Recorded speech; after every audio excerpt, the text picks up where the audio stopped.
Welcome to this episode of Clinically Pressed. In this episode, we are talking with the Vagicians, and that is Jill O'Brien of O'Brien Physical Therapy and Erica Boland, who's a chiropractor at Coulee Health, and together they team up and make BirthFit Wisconsin. Just a little disclaimer on this one, they get into the weeds on some things that some people may or may not be totally comfortable with listening to or talking about, but it is really important. Everything is very clean, but still, it can be a subject that is a little sensitive to people. But all that being said, what these two are doing, teaming up for women's health and just general pelvic floor health overall, is really pretty impressive in terms of what they're able to accomplish and trying to break down some stigmas and making sure that people understand that this is a problem and something that can be addressed. Along with that, talking about the collaborations between PTs and chiros and how you can work together is a really pretty powerful thing that comes out of this. Quick shout out to our friends at Paragon Fitness and Nutrition. Definitely check them out. Blue light blocking glasses, night gains, great stuff. Super beneficial to you in terms of getting your health back and getting better sleep, and make sure you're optimizing that. Check them out. Use promo code CP15 for 15% off at checkout. And with that, enjoy this episode.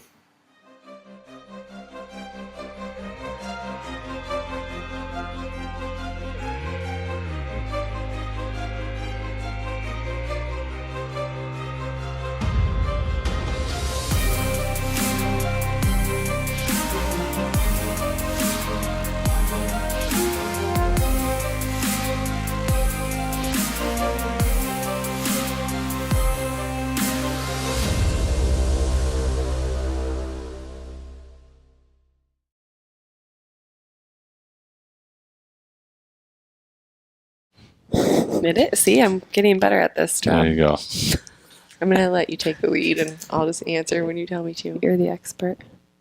So we're here with the Vagicians, self-proclaimed Just jumping right in. Vagicians.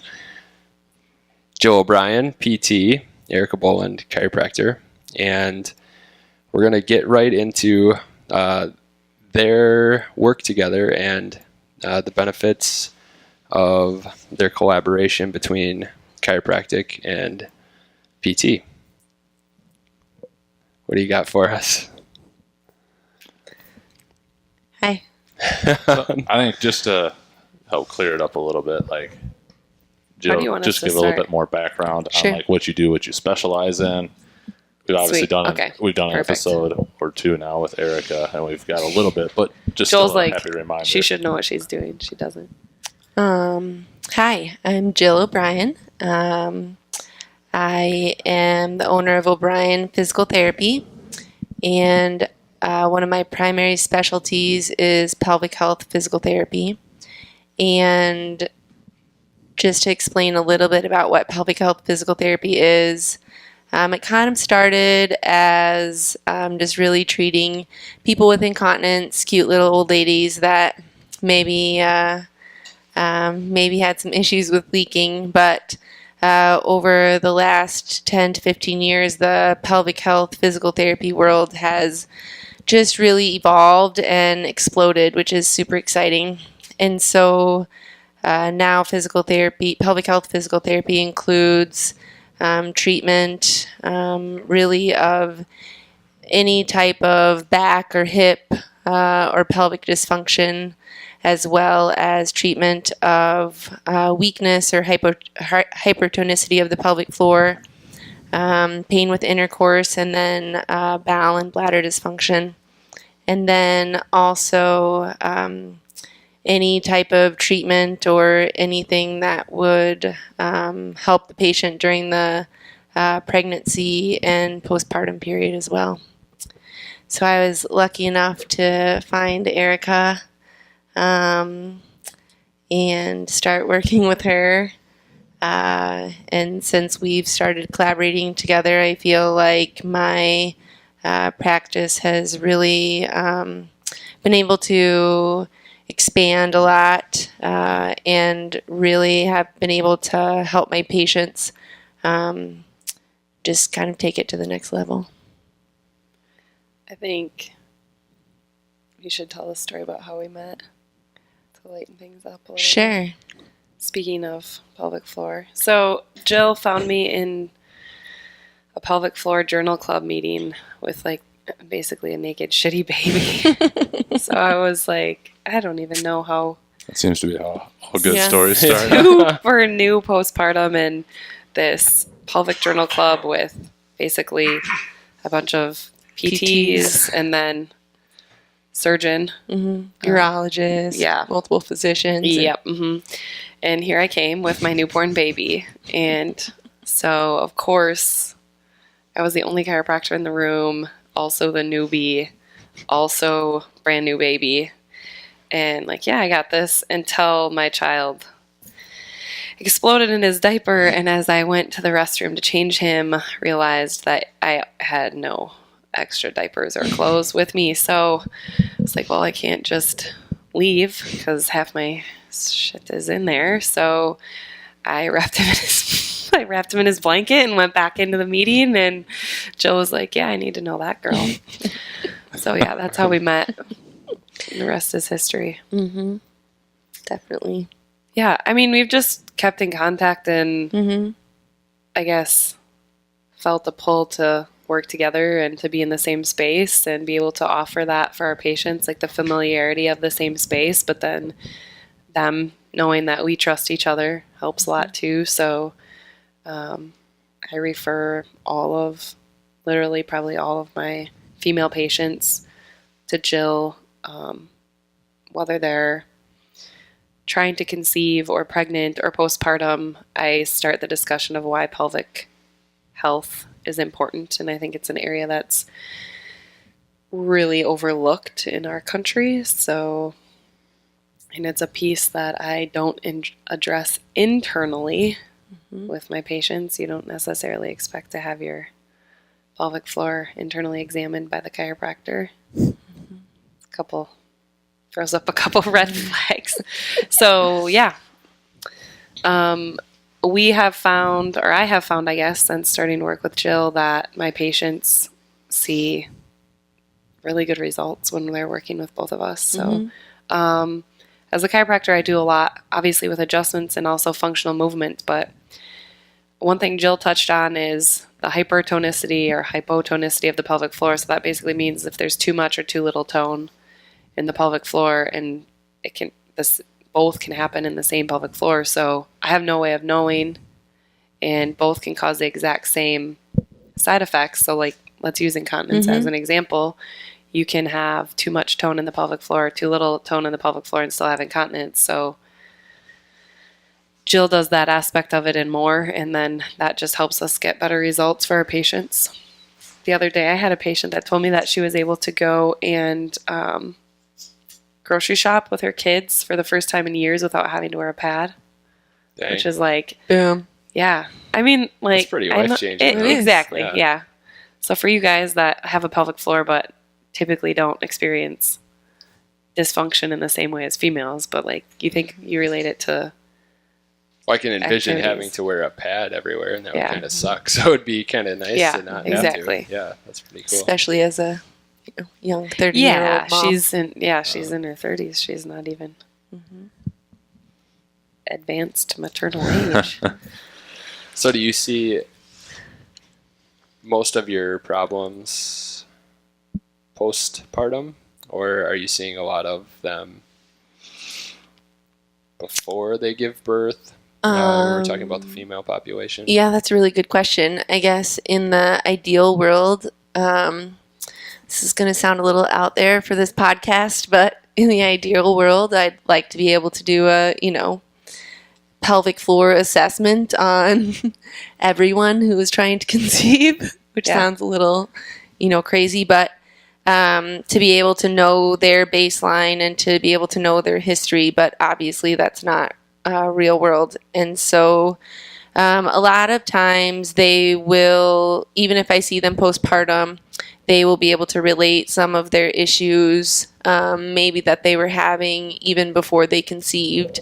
And those issues are maybe just exacerbated after they have baby. So for one example, I had a woman come in who was struggling with both bowel and bladder issues. And it was quite a bit worse after she had baby, and we started to try to dig deeper into it to try to figure out what was going on.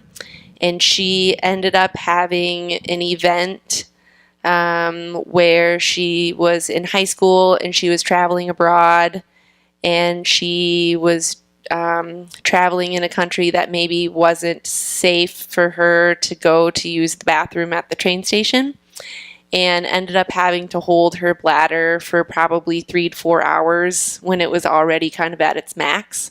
And so she literally kind of shut the parasympathetic information off to her bladder, and she went into bladder retention and struggled for a long time, but then kind of just assumed that this was her new normal and never really related any of her issues that she was having back to that, when really it was just that she had never really learned how to turn her bladder back on the way that it was supposed to. And so I would say most of my patients that I see postpartum, if they're having issues postpartum, there was probably something going on before, and maybe it was just exacerbated. I mean, unless there was a very traumatic event that happened during pregnancy or birth. But usually there's history of constipation or that kind of thing even before baby. Yeah, it's like pregnancy just exacerbates it. Mm-hmm. When you think about like the postural change and then the disconnect that has to happen, or doesn't have to happen, but happens between diaphragm and pelvic floor, and you lose that stability of the core sometimes, and then birth is no different. You have like this 9-month transformation of posture and function, and then birth is typically less than 30 hours of a complete transition into a whole different posture in a new body and all of this. So it's like pregnancy presents to you on a platter the dysfunction you had beforehand, and then postpartum is your opportunity to rehab that. But then our society is set up to just drive women into the ground instead of actually heal. So I say the more that I learn about it, the more that I realize that a lot of these issues are starting from a really young age. And that was the same with the woman that I just talked about, with like being able to grocery shop with her kids. She was having incontinence before having kids. And I think that's a common like myth, is that Pregnancy both does ends, this like, to yeah, you. pregnancy does this to you, or it's okay, I have to deal with this because I'm female or had a baby or I'm a certain age, so. So what are some things that people could do if they are dealing with things maybe before they're conceiving, or Yeah. maybe on a smaller scale? What do you guys have recommendations for things that people could do to help themselves sooner?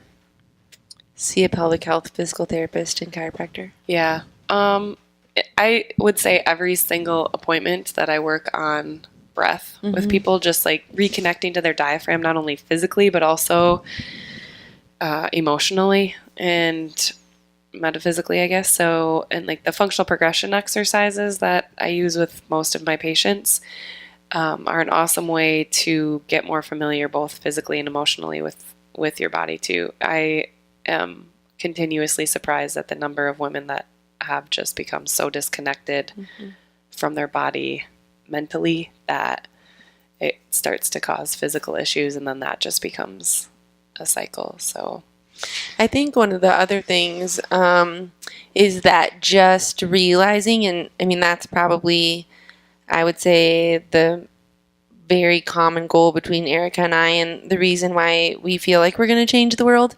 is because what we want to do is educate all young women that these things aren't normal, and they don't have to suffer, and that they don't have to go through this stuff, and that usually there's a fairly easy answer to it if they are just directed or look in the right place. And so I know that that's kind of a much broader answer than what you were asking, but really just being aware of maybe the symptoms that they're having or the issues that they're having and realizing that those aren't normal. I think that's really the first step.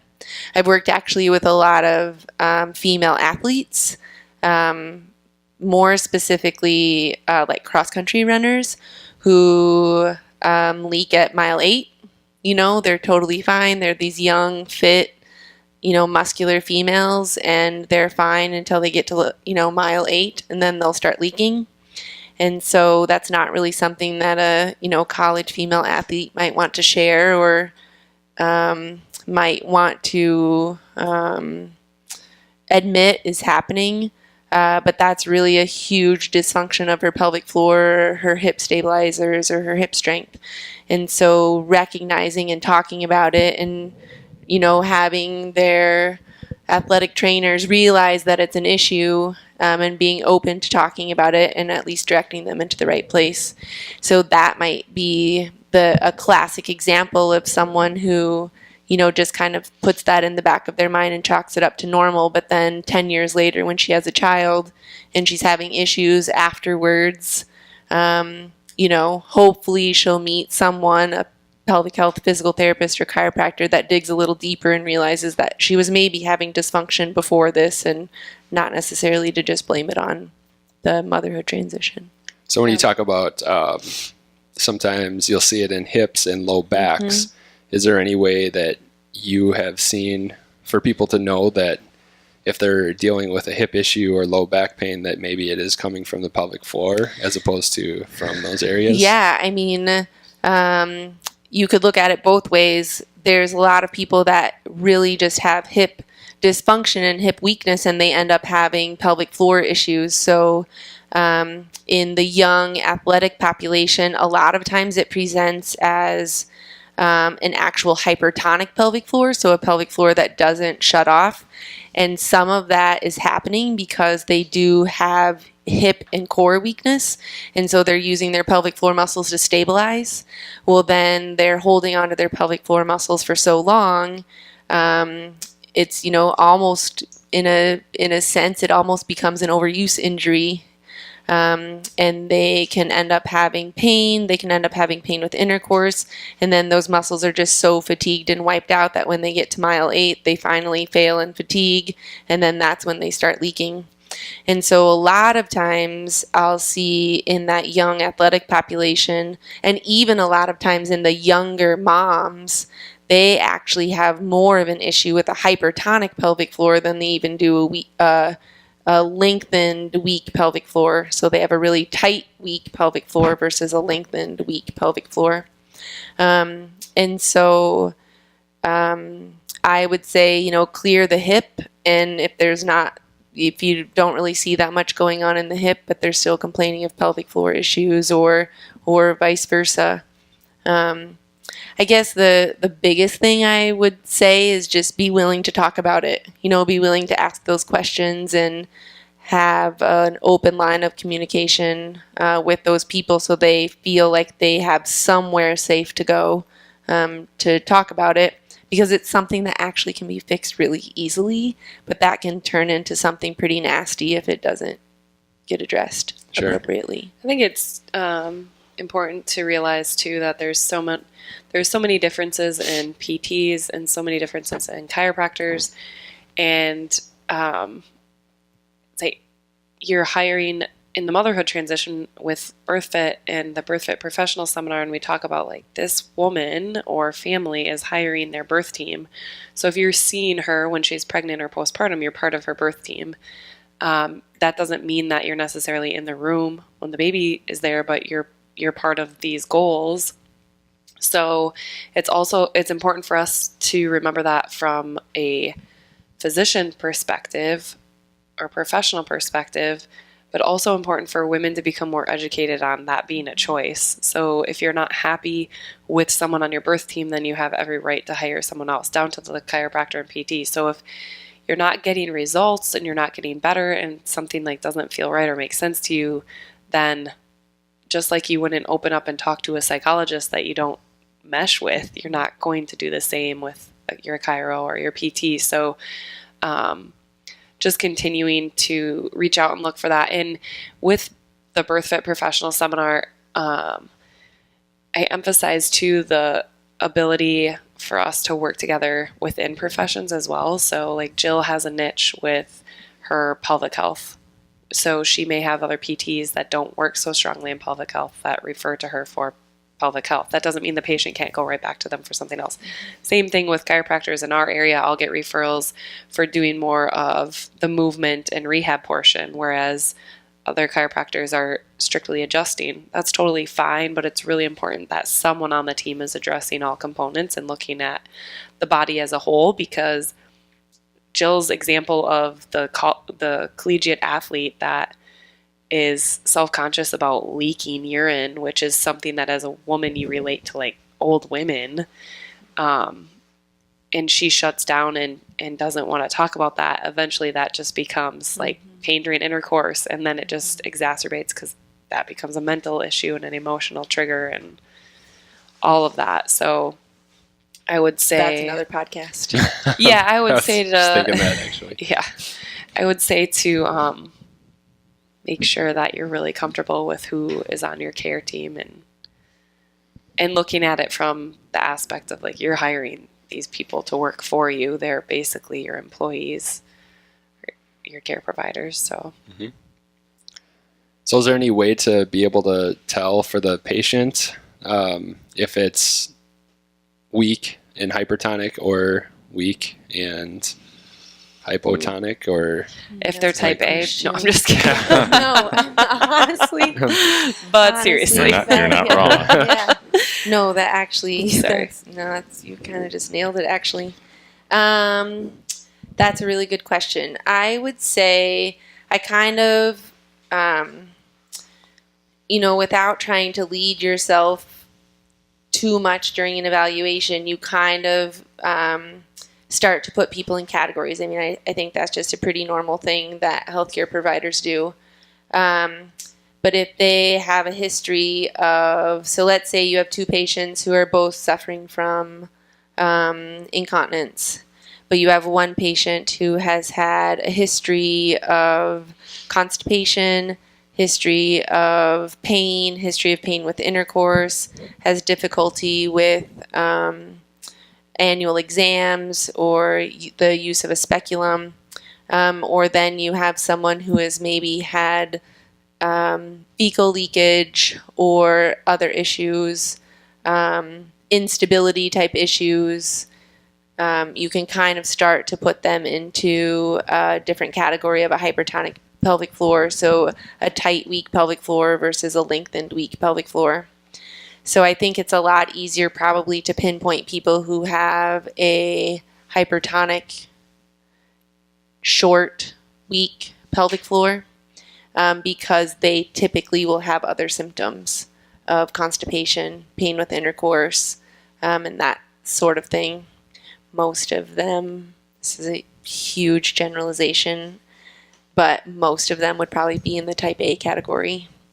well, and I mean, eventually you can have someone that has the weak, long, or weak, pelvic floor start to have a tight, weak pelvic floor, because your body is a beautiful compensator. So if you have this instability and then you start to contract in order, like basically Kegel in order to avoid it, then you end up with in the opposite realm. So I think over time what I've seen is the longer that it goes on, the more that originally this may have been something that would just need a little more activation, and now we have an onion of there needs to be activation in some areas and relaxation in some areas, and your diaphragm is inhibited and you need more movement. So I mean, I think the question that you're getting at is like, how do people that are listening know, and unless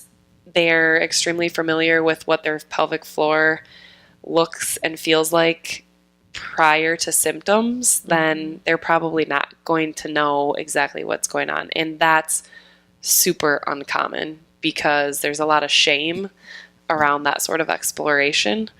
But it can be very healing for women as well. So, yeah. So you mentioned the K word, Kegels. Yeah. I think we have to talk about it.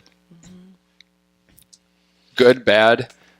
Are they acceptable in certain circumstances? What are you guys' Want me to stance take on this that? one? So Kegels have their place. I would say that I probably over offered them as I was starting out as a pelvic health physical therapist. And maybe it was appropriate for that patient population that I was seeing then too, more appropriate. But I always give the analogy of a biceps curl. And so you obviously can't see this right now, but if you imagine just doing a I biceps thought you were gonna curl. say you can't see you kegeling or something. It's like, whoa, where are we going? Where's this? Video's off. Sorry. Anyway, So Jesus. if you think about doing a biceps curl, the My goal show. of the biceps curl family friendly. would be to do the biceps curl through a full range of motion. So full elbow extension to full elbow flexion. And how I use this analogy is if you had someone that was only doing the biceps curl in the last, 80 to 90% of the range. So their elbow is flexed almost to end range and you just do little tiny bicep curls there. I can, Working on that peak. yeah. Right? Yeah. So maybe that is appropriate in some I think it cases. depends on what you're going for. Yeah, Yeah. aesthetics Yeah. or Right. Definitely not in the Not athletic realm. function. Okay, Yeah. thank you. Sorry. So that's good. So if you strengthened in that position and that's all you did, but then you had to do a task where you had to fully extend your elbow and pick something up, you would be very weak from full elbow extension to that 80% of elbow flexion. And so I explain that in the same way with the pelvic floor. If you have someone who has a hypertonic pelvic floor and they're holding on to their pelvic floor the whole time, they might have symptoms of weakness such as incontinence or instability. But if you give that person a Kegel exercise, you are really just going to completely explode them and exacerbate their symptoms and make everything worse because you're trying to strengthen a muscle that's already in too much of a shortened position. So the most important thing that you could do is really teach them to use their diaphragm to drop their pelvic floor, to really be able to relax their pelvic floor all the way back down to kind of a neutral baseline.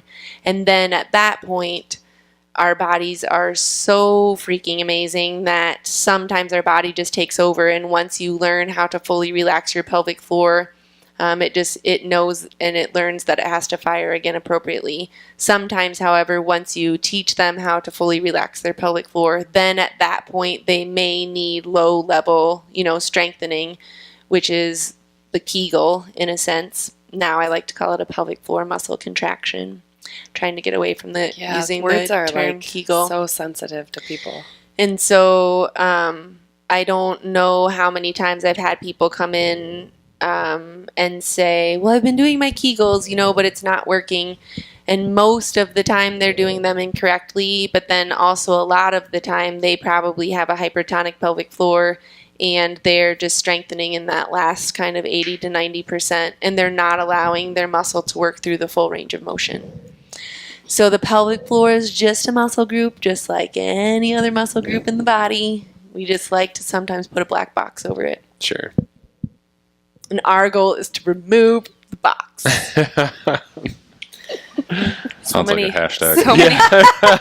So many puns this podcast already. Yeah.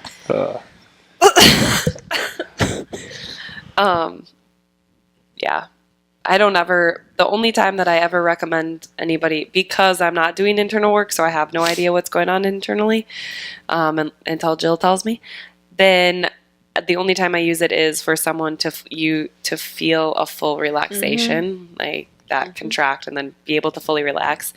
At the DNS Women's Health course that I did, I just did the most recent one in Denver and then had done one previously in April, and both times she mentioned that she thinks that the biggest issue with the pelvic floor is the ability to relax, which when you just look at the general population, I would say that's probably true across the board for males and females.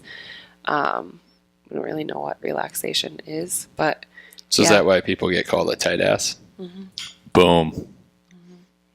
well, that's a good point, because how do you know if they're Kegling with their rectum or with their I don't. glutes? Yeah. Anyway, so there's a really good exercise for relaxation you can try. Kyle, you know this one. It sucks. It's called the knife edge.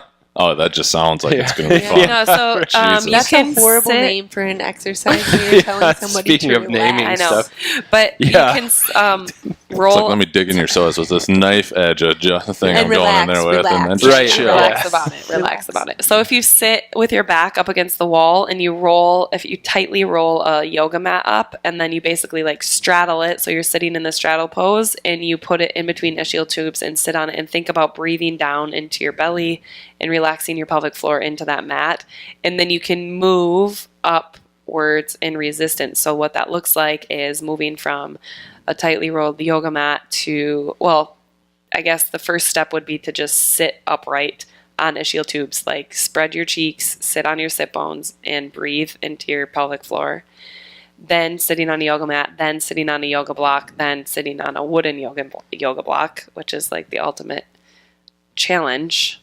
But helps to relax the external muscles around it as well, while simultaneously breathing. And it can be challenging to get up, but yeah, that's one that we practiced in DNS, and I've used it with a couple of women, and I think it's good feedback for them to feel where they're supposed to relax. Yeah. So, something you touched on with pain during intercourse. So when we talk about like pelvic floor dysfunction in general, typically people think of prolapse or incontinence. And like statistically speaking, that's where the research is at. When we talk about core and pelvic floor dysfunction or pelvic floor dysfunction rates, they're looking at incontinence and prolapse when there's actually, like Jill said, pelvic pain, pain during intercourse, low back pain. There's all these other factors that are actually pelvic floor dysfunction that I think that while the rates currently say it's 33%, 1 in 3, I think they would be much, much higher than that. And we're one of the only countries that doesn't automatically refer to a pelvic floor PT postpartum. So, this is like could be a total tangent, but when you look at birth as a business, even then it doesn't make sense that we're not referring women for pelvic floor physical therapy postpartum. Like even with birth as a business, it doesn't make sense, but it's not really happening across the board. So you, one of the topics was standards that need to be set for women's health. one. What are the standards? I assume that I would say, I'm not even a PT, I'm a chiropractor, but I would say that every single woman needs access, not just needs the referral, but needs access to care, because that's a total different topic as well, but needs access to a pelvic floor PT, especially postpartum. So how many of you are there, Jill? How many pelvic health PTs? Yeah. No. Yeah, I mean, How many Jills? I know there's one and only Jill. One. And we're very fortunate here. I agree. But is it that's a really pretty good common question for people to have in like larger areas, or? That's a really good question. I feel like any larger healthcare institution definitely has pelvic health PTs. I mean, it's really expanding and it's really exploding right now, which is awesome. I definitely think the weakness comes in, and I would say that this is probably true for any health profession in the rural communities or smaller towns where there might be a pelvic health PT or someone, not even a pelvic health PT, someone that might be tagged the pelvic health PT or provider in that, general area because they read an article or maybe like women's health Yeah. automatically gets right. pigeonholed as a pelvic health expert, Right. which is totally And different. so that person is not intending to do any harm whatsoever and is, really probably has the best interest of the patient at heart, but might actually be giving them, inadequate or maybe incomplete information, just because of how in depth the pelvic floor is and how complicated the diagnosis and the treatment could be. And so I think there's definitely a need for more and just for continued in-depth education. I would say if you are a patient, being sure that when you're going to someone specifically for pelvic health dysfunction, that you really make sure that they are credentialed and that they really know what they're doing. Because someone could say that they're, offering pelvic floor, pelvic health services, but might not have the adequate education.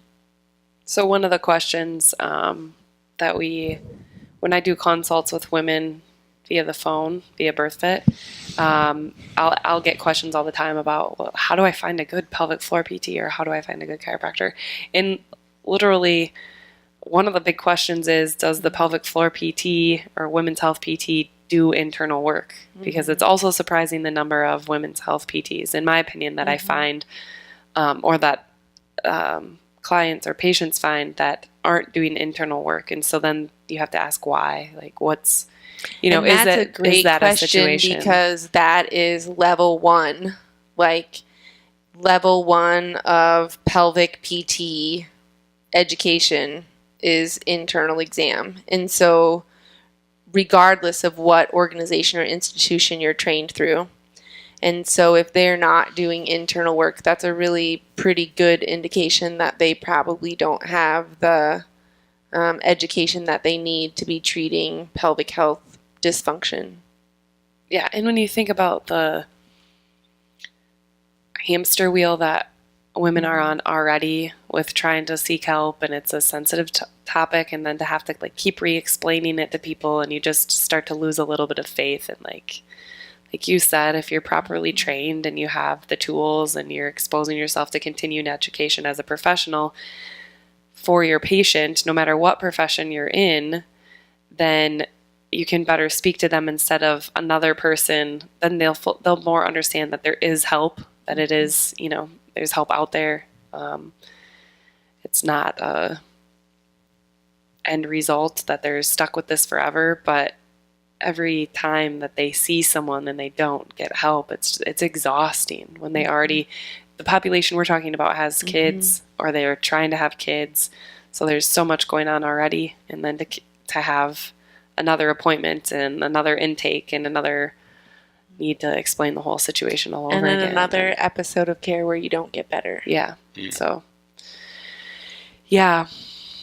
So, I mean, I loved the idea of having all of this for our patients under one roof, and then actually having it happen. It's awesome. I love the energy of it. I was in Texas last week, and I got a question about a male that was having some long-term pelvic floor issues, chronic, and is so fed up and so exhausted with the system that he's been put through, that I was like, I'd get on a consult with Jill and can tell you my full vote of confidence that if you have to travel to see her for an extended visit, I would. And the person that was telling me this said he's willing to go where he needs to go in order to just get help. So you might have to put a little bit of time and energy into searching, but I'm happy to answer an email on do you know anyone near me? The BirthFit professional referral page, or birthfit.com professional referral page, is an awesome place to look for both chiropractor and a PT, because we have certain standards that need to be met before they're accepted that way. And then that they're trained with BirthFit methodology as well. But yeah, it's been a really exciting, what feels like still a beginning, but has been happening for so long. Crushing it. That's awesome. Yeah. Cool. So are there other standards, or is that kind of like the basic one to kind of build off? And I mean, you guys kind of hit the gist of it. I would say that was kind of all encompassing. Like the collaboration and care is huge. We've got so many people just like whacking moles trying to treat pain rather than like what's globally going on in communication. And people ask me all the time, how do you find a PT that you like to work with? And I'm sure PTs would probably ask the same of Jill with like, how did you find a chiropractor that you were willing to move in next door to? And I think it wasn't about her like, oh, hey, yeah, you do exactly what I want you to do. And you totally agree with everything I say. It was like, here's why I do what I do. And I want to know about why you do what you do. And like the ability to be open to feedback and learning from one another has allowed me to grow a lot more as a chiropractor. And I've learned a ton from her. So it isn't finding exactly my right fit. It was finding someone else that wanted to grow in their own knowledge for the betterment of the patient, but then also setting a standard locally and honestly, nationally, globally for other professionals to work together this way. I've learned a ton from Jill through you, even just Eric will come home and talk about it. So that's cool. I just think this is awesome. I talked to some of my colleagues and, they just at first are very surprised that I've moved in next door to a chiropractor. And I think, in the past, we chiropractors and PTs, I think we just need to address the elephant in the room. Yeah. I mean, I think they used to butt heads, but I mean, when you get down to it, our patients are going to continue to see both of us, and we both have so much to offer them. And I have just seen such amazing responses from patients when they realize that you're willing to work with their chiropractor and their provider. And I've learned a ton from you guys too. I mean, I have pretty much fully implemented the functional progression into, the majority of my exercise programs that I give, and have changed quite a few things that I teach my patients, and I've just been able to see the improvement so much faster. So it's been cool. Pretty amazing. Jill got There's her always first a adjustment. stigma Yeah. to break through. I mean, it's the same thing with you. Yeah. I'll tell people shoulder pain, we should go see this guy. He's a chiropractor. Right. They look at me. I was like, not Right. that kind of chiropractor. Right. He's not just going to adjust you and say, we'll see you later. Like Right. Yeah. breaking through that, and obviously PTs and you just like rehab and stretch people. And Yeah, right. Yeah. Exactly. athletic trainers, we work people out. Right. Yeah. That's what we do. Tape them. You tape their ankles. Glorified water boys. Yeah. Oh, cheapers. Just had he'll never hear this, retired returning coach that was confused why the water wasn't fresh because it didn't have any ice in it. And then I proceeded to ask our student, isn't this what you're going to school for? Oh, Oh no. So that was a fun one. yeah. Just, come on. Did the- But yes, it's breaking the Yeah. stigma of all these Too things strong, of like, Cheapers. Another stigma is you guys hit on males a couple times and a lot of time with women's health. So what type of symptoms will males present Yeah. with? Okay, so this is so fun. So males have pelvic floors too. I don't know if you guys knew that or not, but they do. And I would say males also come in a lot of times with bladder dysfunction. So leakage, constipation, without question. But just like a woman could have pelvic pain, a male can have penile pain or testicular pain. And actually one of the primary referral sources of penile and testicular pain is obliques. And so as in obliques. And, think of the majority of your collegiate athletes and how much they're maybe overtraining their obliques, or how short. those super and- functional core exercises that they do on their Yeah. own. The Jesus abs. My favorite. Yeah. Oh my God, the Jesus abs. So Look good. Totally Yeah. dysfunctional. And giving you testicular pain. But again, That's enough to just- deter it, I think, Yeah, I for think you most got 'em. guys. Like, all right, We'll find something else. Sit-ups So- cause testicular pain. I mean, just the same as opening that door for your female athletes, opening the door for your male athletes too. I mean, do you really feel like any of your athletes are going to come knocking down your door and telling you that they have this weird testicular pain? Nope, only when they think that something terrible might have happened. Right. But I mean, maybe that's... So you should probably go see a doctor for that. Yeah, or a pelvic health PT. Well, it's usually more traumatic, Yeah, but sure. yes. Yeah. So, but yes, males have pelvic floors too. And they can have a lot of the same symptoms that women can have. And so I actually really enjoy seeing male pelvic patients. And this is going to sound really bad to my female patients, so I'm really sorry. But males get better faster because they don't have this social stigma that it's normal. And so they usually come in faster. And they will say to me, none of what is happening right now is normal. Like, nothing about this is okay, and you need to fix it. And they will do what I tell them to do. And if I told them to drink purple Kool-Aid, they drink purple Kool-Aid, and they want it to get better. And so it is really fun to work with male patients too. So yeah. I think awesome. that it's like two different things, two different stigmas with that too, right? Like women think that it's normal. So it's uncomfortable to talk about because they don't want to be the only one dealing with it or whatever, or they think it's normal. So it's just a sentence that they have after kids, whatever, like we touched on earlier. But then males, there's this, let's not talk about things or, Totally. there's the whole other No idea realm, what you're talking so- about. That doesn't happen. Right. Yeah, I mean, so Open book. Yeah. Nice. All the time. I would describe you that way. Yeah. I figure most people in my life would. Not at all. No, so I'm glad you brought that up, Kyle, because we have been, giving women the props here, but I think it's good for people to know that these things can also happen to men. Cool.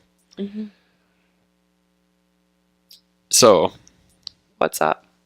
we can cover more too, but one thing I did want to know, and it's one of our questions, and we kind of hit a few of the questions, but within this realm of this topic on kind of pelvic health, what is one thing that people could do that is like, it sounds all very complicated, like you said, it could be tight, it could be loose, it's weak, all these different things. It sounds complicated. What's something that people can do to enhance their pelvic health that would be relatively simple? One thing. Schedule an We're appointment with both Jill. going to say the same thing. What did you just say? Schedule an appointment with Jill. Jill. What are you going to say? Breath. Oh, I would say that. That's what first came to my mind, except for we watched that movie Explained, which is a documentary on the female orgasm the other night. And so I would honestly say like breath for sure, but while you're breathing, do a little bit of self-exploration and figure out what's actually happening down there. Love it. That takes breath too. Yeah, that takes breath. Yeah, that's probably one of the most common things I recommend to patients other than breath is just actually learning more about your body so that you become comfortable. It becomes less shameful when you go into your appointment that you're going to schedule with Jill. So you said a documentary, but like books or resources that you would give people kind of related to this if it's one of those things like they're trying to break their own stigma? That was a really deep breath. That's a good question. Well, like we mentioned BirthFit multiple Come times. As You Are is a really good book. Have you read that? No one's on my list. Come As You Are explains so there's this notion that, well, just kind of like the documentary, there's this notion that women are supposed to just be as easily turned on and then the ability to orgasm as men, and just it's a whole different intricate system with different everything. Sounds like another podcast. Yeah, happy for that Maybe one. one of those explicit ones. But yeah, I would recommend reading the book Come As You Are or listening to the book Come As You Are. It was good. I'll touch on this really quick, but I put a question out on Instagram of like, what questions do you have on pelvic floor dysfunction? What are you suffering with? What do you want to know? And I was super shocked with the questions I got. Almost all of them were, is it normal to have never experienced orgasm, or is it normal to not orgasm during intercourse? And I was like, holy shit. I was, again, thinking more of a different realm. So that book explains a lot about like pelvic floor dysfunction, but also why the female body works the way it does and how it's actually pretty common to not orgasm from just intercourse. And it's okay to talk about that too. And there's a ton. It's a good book. I like that one. So I'm going to say that one. I will have to get back to you. Everything that I'm thinking right now is anatomy books, which might not be the most. Might not be a bad thing, though. Yeah. There's also the book Woman Code, which explains a lot about how to work with your cycle rather than work against your cycle. So you can learn a lot about your body and just your hormonal health that way, too. So You're like I have a ton of... It's a problem.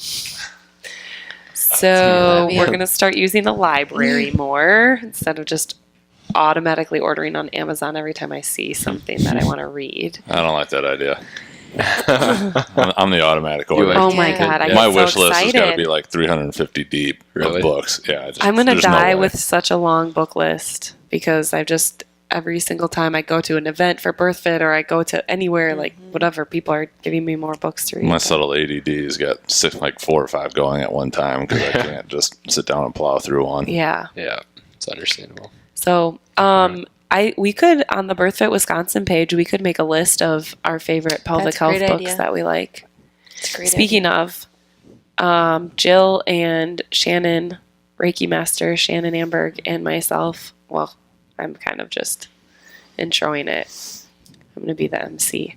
Are doing a ins and outs of sex Workshop. So maybe we'll record it. I'm sure that's like coming up. So I'm not sure Thursday, if this will a week be from tomorrow. Yeah, I don't know if this will be out by then. But It's awesome. I love the name. ins and outs of sex. How that long was will Jill. the workshop be? 2 hours. 2 hours? 6 to 8 on November 1st Cool. at Coulee Health. Nice. And we're going to And there's going to be lube, and there's going to be chocolate. Yep. And what else? One more thing. Handouts. Handouts with sex positions on them. With pictures of Pictures. sex positions. Also, Standing room only. Jill's computer may Oh or my may not God. have a venereal disease from the searches God. she was doing earlier for this. So I was We trying can't do that to at the be- university. You get flagged. People can have questions about stuff. So We gotta save that. I was trying to create a handout and, I started typing out the descriptions and then I was like, no, I just need pictures. Oh Lord. I would click on Google Images and it looked like a totally appropriate image and then like pop up, like exploded my It's like Really? it's No like when kidding. you go My to husband's gonna dicks.com instead kill of me. dicksportinggoods.com.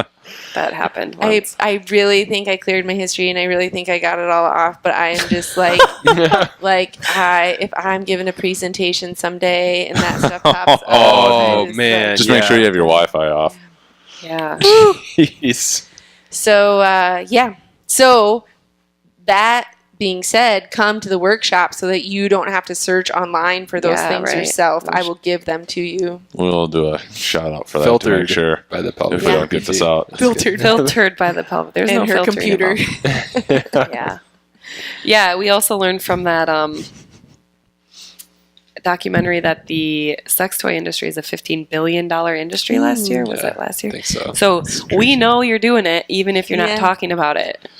So Aubrey Marcus, who created On It, Okay. literally started his career off by selling sex toys. That's how he Awesome. jump started Wow. his Chill. whole. We could make like the perfect We could. ergonomical There you go. sex toy right here in West Salem, Wisconsin. Boom. Thanks, Joel. For And then the start idea. a We'll give you a cut, Joel. multi-million. There you go, royalty. We'll name phase. one after you. Ooh. And then Joel's career How do you went say your real last- sideways. How do you say your last name again? I don't have one. Poor Kelly. The Lou what? Oh, no. Oh, No, boy. no. So, Yeah. would you purchase under $100? Would that be one of your recommended That was a really Yeah. good transition. Yeah. Yeah, for sure. Could have got sketchy. Yeah. I would say so, based on Definitely. what my recommendation was even. Cool. They actually make ones now that that measure and type. Like there's different types of orgasm, so they measure the orgasm, and they can like provide you feedback about what's happening. Didn't they keep that data too? Yeah, well, To do you can research on choose to. Yeah, That's cool. they did. I was like, yeah, Just Can I biometrics. this is Personal a health business data. expense. Yeah. This is Uh-huh. $200 business expense. It's for science.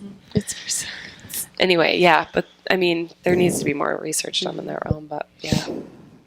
So anyway, yeah, I would say so. Purchase under $100 would be Oh, you're asking me? yeah, Oh, I'm sorry. What would my purchase be under $100? yeah. If you that has the most influence in your life, like your if you pick practice one. or personal. Practice life? anything. Either. It can be related to any topic. Like people have said, foam rollers, kettlebells. I don't know. I don't know. What'd you say? A sex toy. That was our segue. I don't know. You threw me off agreed guard. with me. Yeah. I'd say maybe Anything a sex else? toy. We will probably not be linking that up in the show notes. There's actually a really good. It's the first time I've heard you say that. What's the I just couldn't see my Amazon search. Right. The same thing will happen to my No, computer. you can link it to what's the site? What's the store? Oh, A Woman's Touch. A Woman's Touch Woman's in Okay. Touch. Madison. Dude, It's a I store. will give them a plug. They are They're donating lube amazing. to our event. There you Cool. go. It is an adult pleasure shop, but they have a very, very strong. The owner is an MD. One of the owners is an MD, and they have a. That's where I send all of my patients for any sort of device or tool that they need, and for resources. That's talk about a book list. They have a book list on their website. Oh, too. sweet. A Woman's Touch in Madison, Wisconsin. But okay. they have Local too, that's they sweet. have great online shopping as well, and they are wonderful. If you have any questions whatsoever, they will kind of coach you through what to purchase. Nice. That's sweet. So we haven't done it yet, but planning on taking a business trip there one day. There you go. Science. Also, Science. On we the way could to the take Macy the Gray concert. Yeah, we could take the podcast equipment and do a podcast with them That'd be if you cool. want us to. I mean, unless Works you for want to us. come. Magicians round too. Get it? Maybe we should. Oh my god, change. the puns are just. Now I feel bad that we called ourselves the Vagicians because males have a pelvic floor too. I think we can Yeah. save that for the off audio to come up with that nickname. Yeah. Jill doesn't. Joel. I could just see us spending a while. Editing. Yeah, right. This is our world. Yeah. Welcome. Welcome to our world. Cool. Anything That's else it. Yeah. Good. that you guys want to cover? No, I mean, so. I would say to just watch for. We're putting out more and more events and building our BirthFit package. Where can people find both of you locally and obviously on the interwebs? O'BrienPhysicalTherapy.net. .com was taken. Blast. BirthFitWisconsin.com. Jill, you can share your Instagram. What Do you mean? have one? Instagram. What's your Oh. Instagram handle? I don't know. O'Brien Physical therapy. PT. I think. PT. It's We'll link it. O'Brien PT. No, it's JCOPT. That's your personal Is my one. personal one. Yep. O'Brien Physical Therapy. O'Brien Physical Therapy. Erica's going to teach me a few things about Instagram. Yeah. There you go. And then BirthFit Wisconsin on Instagram or Coulee Health or Imam DC. And we have BirthFit Professional Instagram now too, so you can follow us there. There Which you I'm go. now part of. Yeah, Nice. Cool. Well, thanks, ladies. Thank you guys. was fun. Thanks Thank for you. listening to us. Of course. Anytime.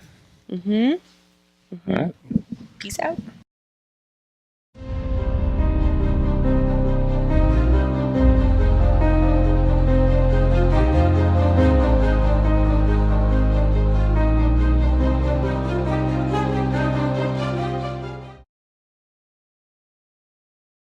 Thank you for checking out this episode of Clinically Pressed. Go to clinicallypressed.com for full show notes and links to everything that we covered in this episode. While you're there, you'll have full access to all our episodes, insights, and shorts.